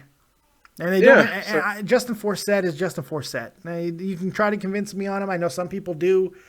I'm not up on the guy. I like Forsett. I think Forsett will do fine in this game, but can he do it all? I don't know. I like C.J. Anderson as much as I like Forsett on the other side, so they'll cancel each other out. And then I'd take Payton and his receivers at home. Yep. In the altitude. I don't know how you don't pick Denver here. It's hard not to. In fact, it's impossible in my book, so that's why I'm taking Denver. Yeah, I'm with you. I agree. I concur. Then the late game tonight, New York Giants at Jerry World. I almost said at home. At Jerry World, taking on those Dallas Cowboys. And this game's going to be awesome. It's going to be awesome. It's going to be so awesome. I cannot wait for this game. God damn it. This has some potential. Game of the day potential. I don't know where to go with this. I like New York. I like where they're going. I like Odell Beckham. Victor Cruz, if he's healthy, we know what he can do. He's not playing. He's not playing tonight. No. Oh, Dallas. He's out. Dallas. Dallas. Oh, you don't like crap. What's his? I'm sneaking him into a lineup. Nope. I don't care who was he his is. name? Don't like him. Let me look him up. I'll come back. Cotter? No, the second receiver. I'm sneaking him in. Randall? Yeah, I'm sneaking him in. Have fun with that. To lineup. Yeah, have fun with that. Here's my issue. Love Eli tonight. With Cruz and Beckham, I think it would open up Rashad Jennings and this rest of the misfit running backs that they have there. Without Victor Cruz, Odell Beckham is going to be relied on to do it all himself. And I don't know if he is where he's going to be able to do that. Eli Manning, good Eli, bad Eli. Which one we're going to get without an extra weapon? I think we're going to get the bad Eli. He's going to force some stuff in, and Dallas should hold on to win this game. If Victor Cruz has a good history against Dallas. I know that. I know that. And night games. I am taking the Giants. You're taking the Giants. I'm a Patriots fan picking the Giants. Believe me, nothing would make me happier than to take the Giants because of how much I hate Dallas. But I can't do it. Not with Victor Cruz out. That's a big one to me. And defensively, Mr. One-Hand Man is no longer going to be playing there. Jason Pierre-Paul, I know he's not what he was a couple of years ago. Yeah. But, I don't know. Without Victor Cruz, it makes me start questioning more of that team. And Dallas, to me, aside from the running back position, doesn't have as many questions. And that's why I go with Dallas there. I don't even know if they have questions early on at the running back position. I think their running backs are healthy behind a great offensive line, and they're talented enough. I think. I'm hoping. So I think they have a great running game, but I don't know. Just my gut says New York in this one, based on history. It seems like now a couple of times now. It seems like you've talked about the offensive line, which I'm in agreement is fantastic. But Yeah. are you discounting what DeMarco Murray did last year? Is that more it has to do with the offensive line? No, because you only have to look at the stat of yards after contact. And DeMarco Murray, the offensive line actually, in my opinion, gets too much credit for Murray's season. Oh, wow. Murray had a fantastic season. Yes, he If did. you, I don't have the stat at my hand, but I've looked at it before. Yards after contact is a big stat in measuring that, and he was awesome. Yeah, he was. So. He had a great year. He had a really good year. But I do believe that mediocre or above average running backs will look a lot better, especially in a high offense game like that, with a good offensive line. No, I think you're right. I think you're right I think there. that's the difference. That's true. And we know that McFadden has the talent, but he's Mr. Glass, so we'll see what happens. Both of the running backs can catch. Yeah. Remember when McFadden's healthy, McFadden can catch a ball and take it 90 yards back in the day. It actually was quite annoying if you played against him in fantasy. He seemed to do it all the time. So both of these players actually can catch out of the backfield, which I think is a good thing for Romo. He needs that check down. Yeah. And you've always got Witten, and you got two great receivers. Dallas looks good, but I'm going with my gut. Yeah, wow. It seemed like you were talking yourself into Dallas there, but you're still going New York. I'm sticking with Dallas. I'm just going with New York. I'm probably wrong. We'll see. That's going to be a good game, though. That'll be a lot of fun.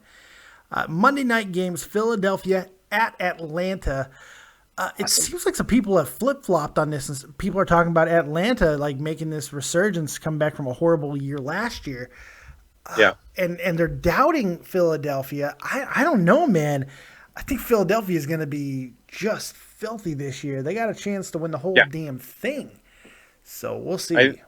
I agree. I don't know where all the optimism comes for Atlanta. I like Atlanta. I like,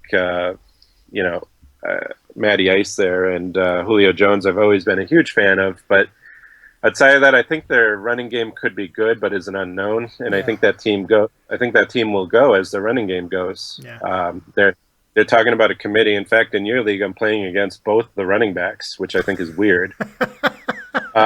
Especially since they've both been hurt at the beginning of the season. I'm so sorry that I invited you into a league with just some of the worst fantasy football players. Come on. It's a lot of fun. I'll say it. I'll be mean. You guys I'm are losing horrible. in your league. I'm losing in your league, though. I'm pretty far behind because I played against Tom Brady. It's a crapshoot. It's a crapshoot when you're playing against people who don't know what the fuck they're doing. Well, it's also a crapshoot playing in a 14-team league. That's true. This guy's that's got my the best. fault.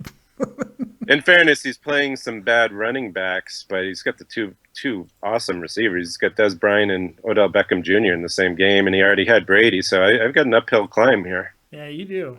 You do. There's no question. I like my team, though. Speaking of Philly, I'm pling Sam Bradford to the moon against Atlanta. Holy shit. Yes, you should. And he might have a... He's not hurt yet. He's not hurt yet. That's very true. Yeah. I think you're going to make up Philly's those points, though. Philly's defense is grossly underrated. I think people are going to have a big surprise there, and I'm not sure Atlanta has enough weapons yet in sync. Roddy White's playing. I believe he's fairly healthy. Fairly. That's relative with him. That's a good thing. He's a chain mover, man. He could catch like 8-9 yard passes before you know it. He's a great receiver when he's healthy. He really is. The Atlanta will get a lot of volume because of the speed that Philly plays at. So that's a lot more plays, a lot more throws to Julio, who can score probably from anywhere. Yeah. Tom Brady the other night had 288 yards passing, 4 touchdowns. Sam Bradford is going to have a better game. I think you're going to make up your points right there. Yeah, I see 350 yards. I don't see more than 4 touchdowns. I see 3 or 4. I see 3 or 4 out of him. He's going to have a sick game. And well, at some point, I have to wonder if Philly just starts running because they could get off to a big lead. That's kind of how Philly that could hurt you. That's true. Get you. That's true. But Atlanta has enough offense. Maybe it'll stay close enough where they're shooting all of them. That's what you're hoping for. It is.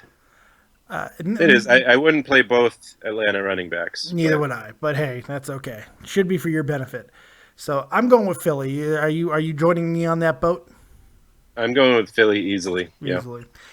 Finally, we have what could be a blowout or a mongoloid slap fight. I'm not sure. Minnesota at San Francisco. Yeah.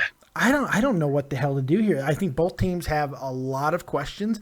People have really gotten on the Minnesota bandwagon as of late. They're buying into Teddy Bridgewater. I don't understand that.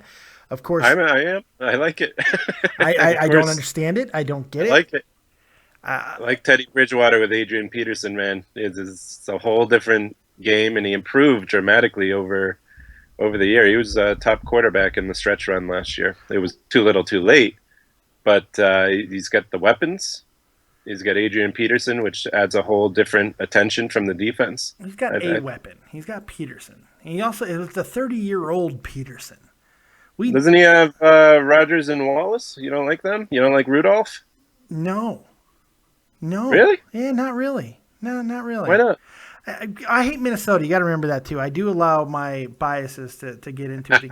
Mike Wallace, you're not convincing me anything on Mike Wallace, by the way. Mike Wallace I think he had a better quarterback in Miami. Couldn't produce there. I don't know. I'm not sold on Bridgewater. That's my biggest thing. I'm just not. From an NFL point of view, Wallace produced last year. If you look at his stats, did he have a good year last year? And then I'm just wrong. Yeah, decent, especially from an NFL. I mean, he wasn't top 10 fantasy receiver like he was in Pittsburgh. He had 67 receptions on 862 yards. He did have 10 touchdowns, but production-wise, receptions and yards, that's not a good year.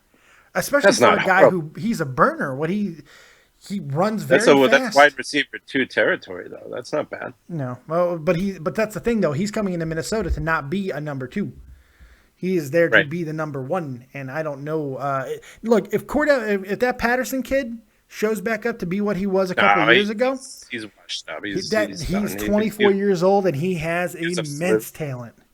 He was a fluke. Ooh. He's not NFL ready. He can't run routes. No. You can't run routes in the NFL. You can only, hopefully return kicks every now and again. You can make the exact same argument of Mike Wallace, though. Mike Wallace is a burner. He shows no aptitude to do anything more than run really fast and really far. And he's not 6'4". He's 6 foot tall. He can be shut down. I think that was the problem that we saw in Miami. Yeah, he caught 10 touchdowns. That's great. But 64 receptions for a guy who's being paid as a number 1? That's nothing. That's nothing.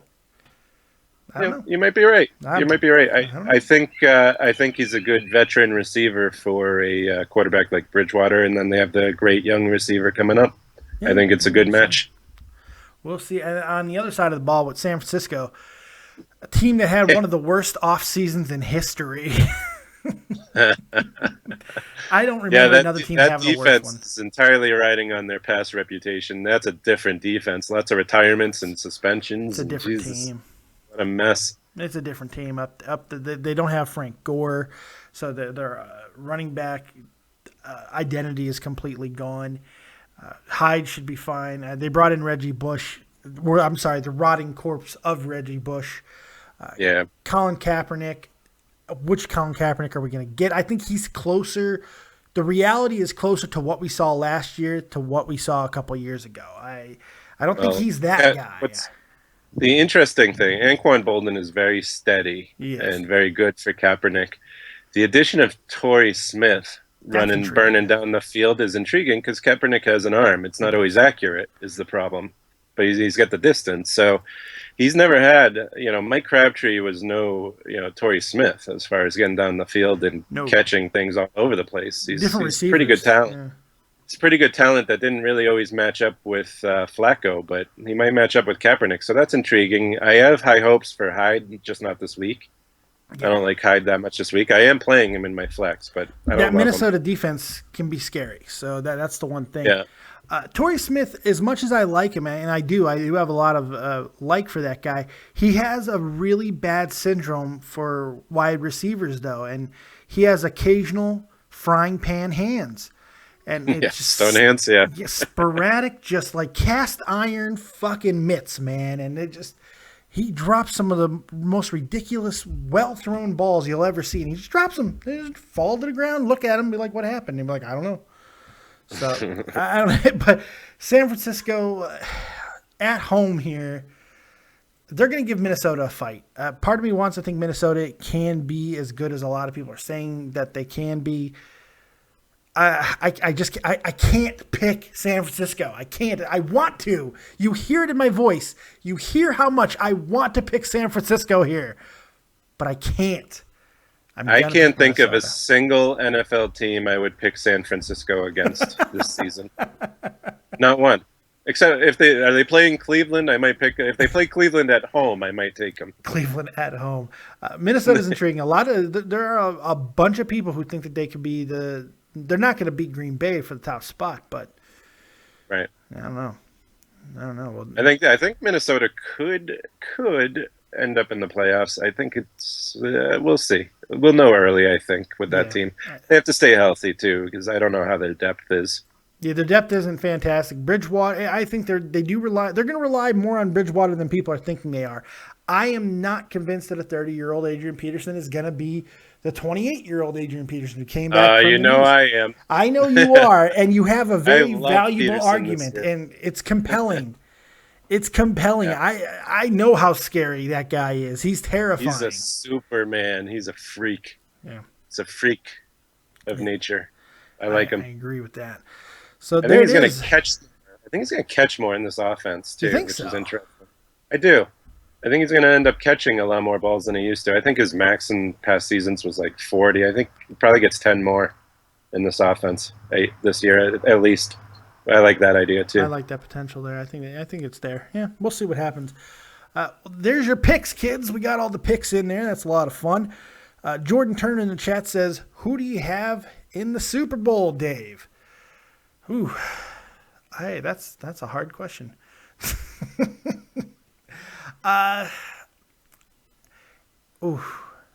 New England, Arizona. New England, Arizona. If you're going to put a gun to my head, I'm going to say it right now. In New England, Arizona.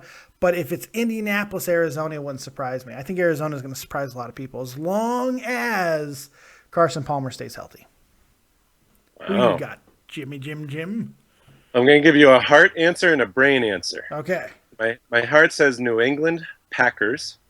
Ooh. My brain says Miami Packers. Ooh, really? Yes. So you think the Packers are going to be able to just completely ignore the loss of Jordy Nelson and still get to the playoffs or get to the Super Bowl? They're going to make the playoffs, but. Well, I wouldn't say ignore, but I think they're still good enough across the board. Wow. Well, I think they'd have an easier road. I don't see. You can't convince me the Colts will be in the Super Bowl this year. I think eventually he'll get his championship, possibly two, but it won't be this year. I think he's got a shot. I think he's got a shot this season. We'll see what he does. I think there's just the one reason why I can go with you a little bit on Green Bay, though, is because of the questions in the NFC. It seems like every team that you point to and go, man, they're really good, as long as, you have that if. Yeah. They all have huge question marks. Huge. And there always is, and there's a lot of parity in the NFL, especially at the top. I don't think Indy has enough of a defense yet. Yeah, you might be right. Again, there's a shootout factor. There's offensive teams in the playoffs. So I think you need a bit of a stronger defense. Yeah, and it's an offensive-driven league right now, though. That's the thing. Especially in the AFC. I think the NFC is more defense. That's why Seattle's always a threat. But I think they regress a little this year, in my opinion. I think it's very possible, but it seemed like we were thinking that was going to happen before, and then they just they come out even stronger. If Jimmy Graham can be that guy for Russell Wilson, then I think he can be. They're going to open up so many more holes for an already elite running back in Marshawn Lynch. They can do a lot of damage offensively. We know what they're going to do defensively, and that's what's scary. I don't know how big of a loss Chancellor is going to be. I don't think it's going to be as detrimental as some people might think. It might hurt him, but I don't know. It's going to be interesting. But Seattle should not be overlooked either. But I think Arizona's got him this season. Well, both teams have the defenses, and defense can win championships, so it's hard to rule them out. Both very well coached teams too. Yep. Well, for the most part, you run Marshawn Lynch. Oh yeah. You run Marshawn Lynch. You can't claim that guy's a coaching genius anymore. You can't. I mean, it's the most second-guessed play in history of football. It is. They tried to out Patriots the Patriots. That was silly. you run the best short yardage running back in probably in the last 20 years in that position. Do you watch the TV show The League? I do. I love it. Did you see the first episode of the season? Yeah. The opening skit with Marshawn Lynch was Marshawn, yeah. killer. Here, come on, I can run it over I can there. just run this beer over to him, man. He's right there. I can run to him. No, I'm just gonna toss it. What's the worst that could happen? That show's great. It's the last season, which is too bad because that was a great show. A lot of fun. I love the first few seasons. I felt it got more ridiculous as time went on, but I do like the first 3 years. That's true. Oh, it's funny though. It's good. It is. 101, Mr. Richmond is asking. We covered it, but how will Luck do against the Bills? Dave, I think you still like them. I think the Bills are one of the tougher matchups. I think Luck has trouble with that defense, that style defense. You could be right. I do think it's possible, but I bought into Luck. I can't lie, man. I really have. I like what Luck does. I like that offense. I think they should be able to, in the way the game is played right now, I can't rely and go, that defense is going to be able to shut down this offense. Not the way the rules are. It's just that's not how the rules are set up right now. So that's why history shows that defenses have shut Luck down, though. I mean, Houston has had good success. The Patriots have had good success when they had a good defense last year. I think even Cleveland, if I'm not mistaken, they shut them down. the Pettin defense there. I think Rex has the right schemes that'll give Luck fits at least early on in week 1 on the road. I take the Bills. Yeah, I'm still on.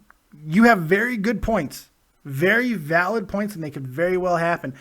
But I'm still going with the Colts. I can't. I don't think there's enough good defenses for Luck in the Colts not to make the playoffs and be a threat. But against good defenses, I'm not locking them in as for the win. He makes good adjustments, and I think Frank Gore, even though he is probably the rotting corpse of Frank Gore at this point in his career, Frank Gore should be able to give him more of a running game than they had last year. So,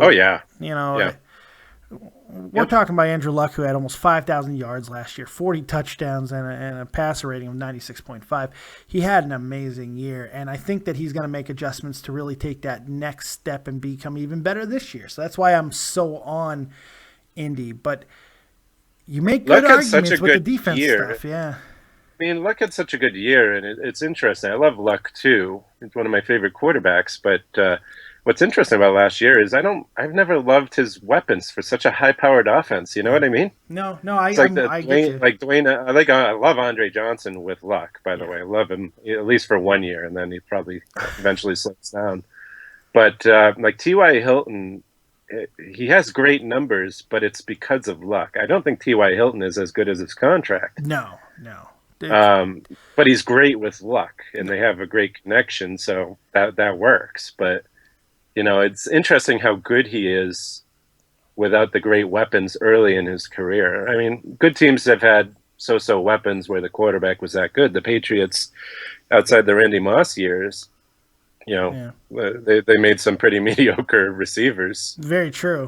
But having Gronk the last without Gronk, this whole team is different.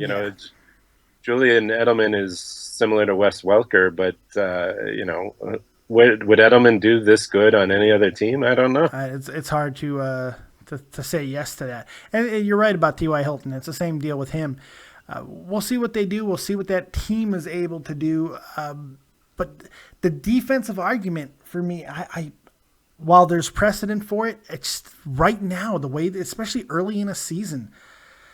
I don't Defenses are ahead of offenses early in the season. No, you're right. You're right about that. And Rex Ryan motivates his players. They get so fired up early in the season. It just wears off because people see through his bullshit eventually. That it's just blustery words. And, a lot of factors point for me to Luck having a rough day. They might still win, but it'll be closer than people think, I think. I think you make a good argument. I'm still going with Luck. I'm going with it. I can't go away from it. Yeah, but I can't really argue against your logic, though. It's not a bad bet. I would say I'm on the less likely side of this thing. I just have a feeling. You know me. I think you make very good points there. But all the points you make defensively are 100% valid. So it's hard not to go to that side. But I'm just going to stick with my gut and think Indianapolis has enough offensively. We'll see. We'll see. So another question in the chat: how many yards and touchdowns for Andre Johnson and Ty today? Who the fuck do I look like? Who am I? Ian Rappaport. Am I Ian Rappaport? Am I fucking? Do I have fucking Kuiper's hair? I have no idea. Adam Kaplan.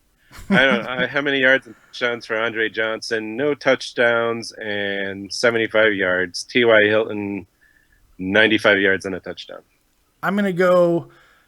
I'm going bold. Each 100, and each with 2 TDs. Boom. It's a good defense, dude. Boom. They're gonna get. I'm telling you, luck is gonna expose the world. Especially because you might get a touchdown from Gore. You might get a touchdown from one of the 2 tight ends. I'm just saying things. The thing with luck is you never know. T.Y. Hilton seems to get his on big plays, but he spreads it around a lot. Yeah, he does. He does. We'll see what they do. It's going to be an interesting one. I think that's about. We've hit everything in the chat, I think, pretty well. Is there any stories that we missed that you want to talk about before we get out of here? I can take a quick spin. Let me see. Gotta take a spin in the How's your fantasy team? Feeling good today? Yeah, let's look at my fantasy team. That's a fun thing to do. Let's get depressed. I'm not feeling good. I have good teams, but I'm not feeling good about my matchups in any league I'm in. Well, let's look at Adrian Beat Your Son. That's my fantasy team in our league. Playing one of luck, my minion. Yeah, playing one of my first ever girlfriend. Your first love, yes. That's my first girlfriend, yeah. So let's look at these matchups real quick. We got Peyton Manning against Russell Wilson, Manning against Baltimore, Wilson against St. Louis. I like Manning. So advantage Dave. Advantage Vancura. T.Y. Hilton against Buffalo. Emmanuel Sanders against Baltimore, excuse me. You're going with Sanders. No, I'm pushing, actually. Oh, you're pushing. I think these are two similar plays this week. I'm pushing. Pushing. Torrey Smith and Randall. I'm going with T.Y. I'm a fool. I'm going with T.Y. Going full homer there. All right, Torrey Smith, Ruben Randall. You almost got to push here, too. I'm either pushing or going Randall. I'm going to go with Smith. I think Smith's going to have a nice game. They only have him at 7.85 projected. I think that's really low. Well, again, you don't have a PPR setup, so he's boom or bust. So he could double that, or he could hit that or something slightly less. That's true. Jamal Charles against Morris. I'm calling it now that Charles will have 2 times the points Alfred Morris does. It's my running backs that are going to win me this game. Yeah, Matt Forte, Jonathan Stewart. I like Stewart this year, and I like him in that game, but I'm taking the edge with you and Forte. Yeah, he's going to have garbage time receptions. Eifert against Bennett. I'm giving it to Bennett. I'll give him Bennett there. Yeah. McFadden and Bolden. This is not a PPR. I'm giving the edge to the running back, even one that splits time. Yep. I'm with you there. Hauschka and Gold. Kickers, I don't know or care. I think I got the better defense. Yeah. Houston over Indy. You hate that Indy defense. So. Yeah, I think the kickers will be I'm calling a push on the kickers. I mean, Chicago, if they're going to score any points, probably you'll have to kick them. Hauschka's a good kicker, though. I do like Hauschka. Of course he is. That's going to be a low-scoring game, too, with St. Louis. So I think Hauschka's got a chance to score some points. Both these kickers could be in double digits, to be honest, now that I look at it. I'll take Hauschka. They're playing in a dome at St. Louis. That shouldn't be ignored for kickers. We did mine, so let's do yours. All right, if we have to. We got Sam Bradford and Tom Brady. I think that could be a push. I think Bradford could have the same numbers as Brady, very similar. He could score around 35 to 37 points. I think so too, but I think I feel I have to get to the bonus. I have to get to 350 yards to get a similar score. But I agree. I don't see 4 touchdowns from Bradford. I got a feeling he's going to be doing a lot of what we see out of Chip Kelly offenses in those screens. It's going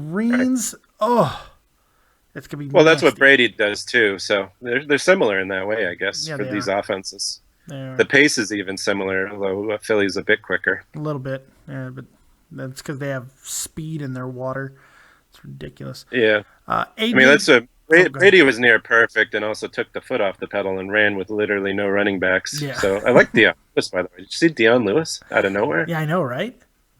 Especially in a receiving league, like a PPR league, probably sneaky. A little sneaky.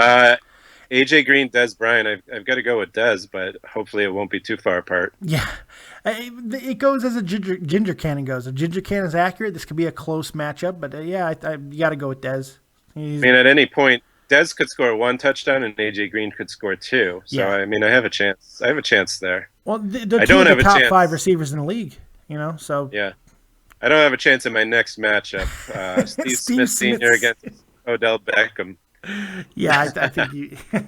I think. I don't even know. I think I was thinking of taking Smith out. Let me see my option. I could put Eddie Royal or Stevie Johnson in. I think Eddie Royal's a good move here. He's injured and it's Chicago. I have too much Eddie Royal. I can't. Same Steve Smith. He's Against the Denver defense, though. I like that Denver defense. It's the only game in town. He'll be fired up, and first game of the season. They'll get into a fight, probably get kicked out. We'll see. I give the edge to Odell Beckham Jr., of course. I think you're going to make your money, though, in the next category, man. Same way that I did. I think you're going to make your money in the running backs. Eddie Lacy and Levante what's his fucking Levante? Latavius Murray. Sure. Against Coleman. So, yeah, Lacy and Murray against Atlanta. Against Atlanta, Coleman and Freeman. That I can't tell you the first name of either one without looking at. So I was at least in the ballpark on Murray, but I have no idea what these guys. Yeah, I think you should be good there. I think you win handedly. Freeman. Yeah, I think I do well there. I like Owen Daniels more than Yahoo. I would call it a push. I think a tight end, a lead tight end in Peyton Manning's offense is pretty good. As long as Owen Daniels plays the whole game, he should be fine. Right. If he gets through the whole game, he should be good. Hyde for you in your flex, running back. That's Marvin Jones against Mr. Jones from Cincinnati. I'll take Hyde here. I'm going to update on Hyde. What is it? Yeah. Averages 6. Yeah, it's nothing new. I'll take Hyde here. What do you say? Yeah, Hyde. It's a non-PPR, so I like starting running a feature back over a receiver in the flex. Yeah, I didn't even see the point of putting a running back in there until 14-team league. You got to. So. Yeah.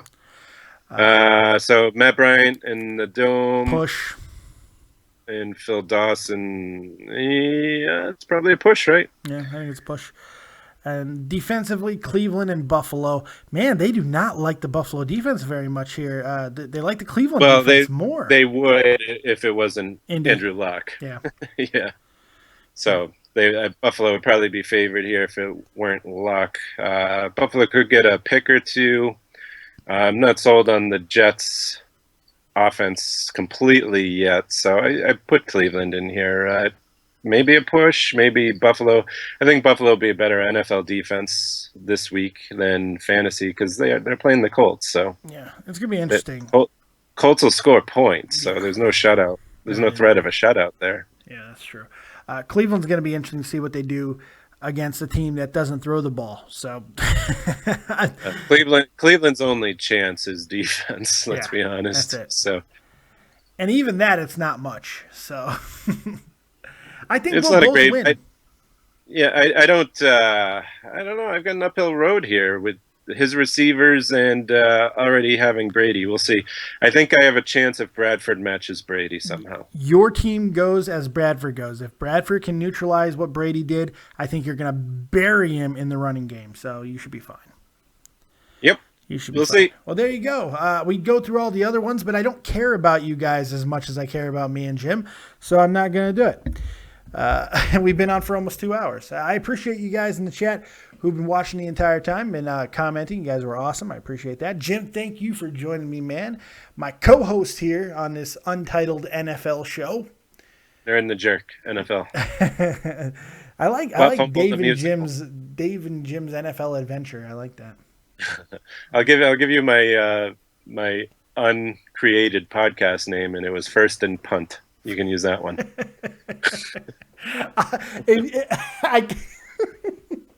I wanted to, you know what I was going to name it? Hit Me, I'm Open. I kind of like that. Hit me, I'm open. Because I'm Hit me, Steve Smith. I thought this is what Ray Rice's wife said. No, I don't know. Oh. Anyway, that was in poor taste. I apologize. Oh, well. I didn't do it. It's not like I hit her. What am I apologizing for? Fuck that. I didn't hit her. Who gives a shit? He's not in the league anyway. Who cares? Thank you guys for watching. Hope you guys enjoy it. Like, subscribe, and share. Got to like the video. You got to subscribe to the channel, and you've got to share it around. Tell people to avoid the first 7 minutes of the show when I was a bumbling idiot. But other than that, I think we picked it up quite well and not bad for our first outing. But we got 15 more of these at least. Sorry about my audio issues. I'm sorry for my hangover. I scrambled and set up my podcast gear, and hopefully it was better since then. Oh, I was just using the dumb Logitech headset that I used to use on there in the jerk that used to give us fits all the time. Yeah, I remember that. But it's good now. We're good to go. So. All right, brother. Enjoy the games, and we'll talk to everybody next week. Absolutely. We will see you right here on Dead on Dave Productions. And as always, if you don't have talent, have talented friends. We'll see you next time. Peace.